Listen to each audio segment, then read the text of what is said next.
Solapur social urban bank संचालकपदी माजी नगरसेवक पिरेमठ शेख यांची बिनविरोध निवड.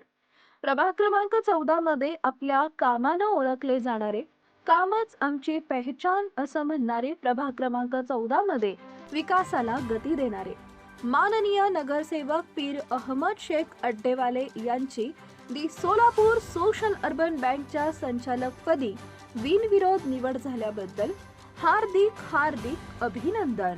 शुभेच्छुक समस्त प्रभाग क्रमांक 14 मुस्लिम बादशाहपेठ पंच कमिटी सोलापूर.